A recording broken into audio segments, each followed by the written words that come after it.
अस्सलाम वालेकुम। ਇੱਥੇ ਰੱਖ ਨਿਊਜ਼ ਵੇਖਣ ਸੁਣਨ ਵਾਲੇ ਸਾਰੇ ਜੀਆਂ ਨੂੰ ਜੀ ਆਇਆਂ ਨੂੰ। ਮੈਂ ਮੁਹੰਮਦ ਸਾਦ ਤੁਹਾਡੀ ਸੇਵਾ ਵਿੱਚ ਇੱਕ ਵਾਰ ਫੇਰ। ਪਾਕਿਸਤਾਨ ਵਿੱਚ ਕਾਨੂੰਨ ਦੀ ਹੁਕਮਰਾਨੀ ਬਣਾਈ ਰੱਖਣ ਲਈ ਵੱਖ-ਵੱਖ ਇਦਾਰੇ ਬਣੇ ਹੋਏ ਨੇ।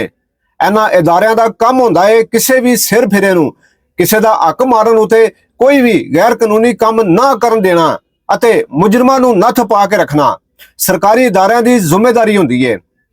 पाकिस्तान में कानूनी इदारे होने के बावजूद भी मुजरम कोई भी इंज दा मौका जिस विच माड़े बंदे नूं मिध के अते उस दे हक उते कब्जा करना ये शरपसंद हथू जान नहीं देंदे। कब्जा ग्रुपां विचों सब तो वड्डा जगत पद्धर उते बदनाम नाम मलक रियाज दा लिया जांदा है। वो मलक रियाज जो पाकिस्तानी वजीर आजम तक नूं खरीद लैंदा सी अते पाकिस्तान दा मीडिया ओदा नाम तक नशर नहीं कर सकदा। ਇੱਥੇ ਤੱਕ ਕਿ ਦੇਸ਼ ਪਾਕਿਸਤਾਨ ਦੇ ਵਜ਼ੀਰ ਜਦੋਂ ਟੀਵੀ ਉੱਤੇ ਗੱਲਾਂ ਦੌਰਾਨ ਮਲਕ ਰਿਆਜ਼ ਦਾ ਨਾਮ ਲੈਂਦੇ ਨੇ ਟੀਵੀ ਉੱਤੇ ਮਲਕ ਰਿਆਜ਼ ਦੇ ਨਾਮ ਦੀ ਥਾਂ ਤੇ ਮਲਕ ਟੂ ਸੁਣਾਈ ਦਿੰਦਾ ਹੈ। ਕਰਾਚੀ ਵਿੱਚ ਆਮ ਲੋਕਾਂ ਦੀਆਂ ਜ਼ਮੀਨਾਂ ਉੱਤੇ ਕੀਤੇ ਗਏ ਕਬਜ਼ੇ ਦੇ ਜੁਰਮ ਵਿੱਚ ਪਾਕਿਸਤਾਨ ਦੀ ਮੁੱਖ ਅਦਾਲਤ ਨੇ ਅਰਬਾਂ ਰੁਪਏ ਦਾ ਜੁਰਮਾਨਾ ਠੋਕਿਆ।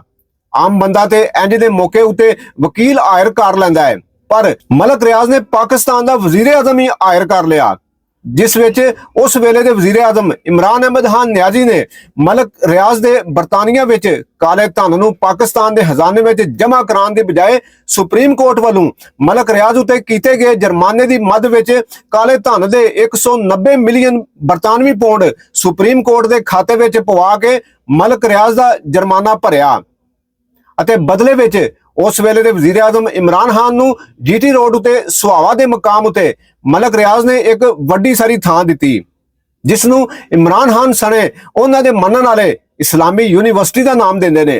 उसे केस विच इमरान खान इस वेले जेल कट रहे ने अते इस केस विच मुख अदालत ने मलक रियाज नूं इश्तिहारी करार दिता होया है।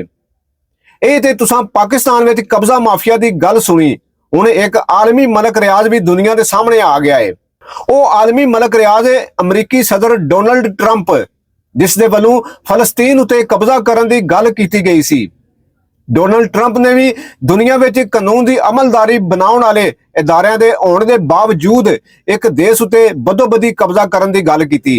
दुनिया दे वख-वख देशां वलों कोई भी उच्ची आवाज विच नहीं सी बोलिया अते हुण फिर ट्रंप ने अपनी गल नूं दोहरांदे होए फिर आख्या कि मैं अपनी गल उते कायम हां। मेरी नज़र विच फलस्तीन एक प्लाट है। ट्रंप आंदे ने मेरे ख्याल विच फलस्तीनियां या गजा विच रहण वाले लोकां नूं फिर वापस जाण दी इजाजत देना एक वड्डी गलती होवेगी ते असीं नहीं चाहते कि हमास वापस आवे। उन्हां ने होर आख्या कि गजा नूं एक वड्डी रियल स्टेट साइट समझो ते अमरीका इहदा मालक बनण वाला है ते असीं इह काम हौली हौली बहुत हौली हौली करन जा रहे हां। सानू कोई छेती नहीं है, असी इहनू बनान जा रहे हैं। खबर एजेंसी रॉयटर्स के मुताबिक हमास के सियासी इदारे के रुकन इज्जतुल रश्क ने गजा की खरीदारी अते मलकीयत के हवाले नाल ट्रंप के सजरे बयान की निंदा की है।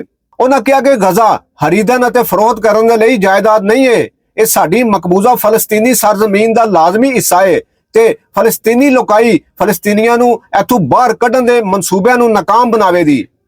डोनाल्ड ट्रंप ने गजा विच रहण वाले फलस्तीनियां नू अमरीकी सदर डोनाल्ड ट्रंप ने गजा विच रहण वाले फलस्तीनियां नू पक्के तौर उते बेघर करन दी गल कीती है ते ओह मशरक वुस्ता दा मरकज बनाउण दे मनसूबे उते ने।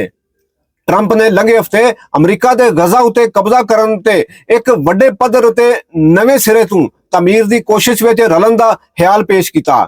अक़वाम मुत्तहिदा दे मुताबिक हमास दे खिलाफ इसराइल दी जंग ने पहला ही गजा के 90% बशिंदियां नूं बेघर कर दिता होया है जिन्हां विचों बहुत सारियां नूं महाजर बनन ते मजबूर किया गया है।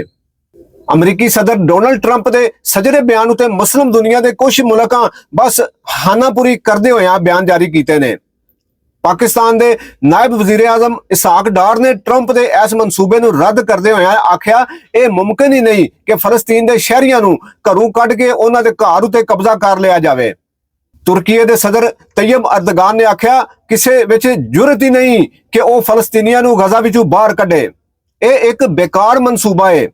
सऊदी अरब वालों अलबत्ता कुछ वखरे अखरां विच ट्रंप नूं मत दिती गई कि तुसीं इसराइल नूं अलास्का विच लै जाओ ਅਲਾਸਕਾ ਅਮਰੀਕਾ ਦਾ ਸੂਬਾ ਹੈ ਜੋ ਕਿ ਇਸ ਵੇਲੇ ਇਨਸਾਨਾਂ ਤੋਂ ਬਿਲਕੁਲ ਹੀ ਸੁਲੱਖਣਾ ਹੈ। ਫਲਸਤੀਨੀਆਂ ਨੂੰ ਬੇਘਰ ਕਰਕੇ ਗਜ਼ਾ ਨੂੰ ਪੱਧਰਾ ਕਰਨ ਤੋਂ ਚੰਗਾ ਹੈ ਤੁਸੀਂ ਇਸਰਾਈਲ ਨੂੰ ਅਮਰੀਕੀ ਬੇਆਬਾਦ ਰਿਆਸਤ ਅਲਾਸਕਾ ਨੂੰ ਇਸਰਾਈਲ ਨਾਲ ਆਬਾਦ ਕਰੋ। ਟਰੰਪ ਨੇ ਜਿੱਥੇ ਗਜ਼ਾ ਨੂੰ ਛੇੜ ਕੇ ਮੁਸਲਮਾਨਾਂ ਦੇ ਫੱਟਾਂ ਉੱਤੇ ਲੂਣ ਛਿੜਕਿਆ ਹੈ, ਇਸੇ ਦੌਰਾਨ ਆਪਣੇ ਗਵਾਂਢੀ ਦੇਸ਼ ਕੈਨੇਡਾ ਨਾਲ ਵੀ ਪੰਗਾ ਲੈਣਾ ਸ਼ੁਰੂ ਕਰ ਦਿੱਤਾ ਹੈ।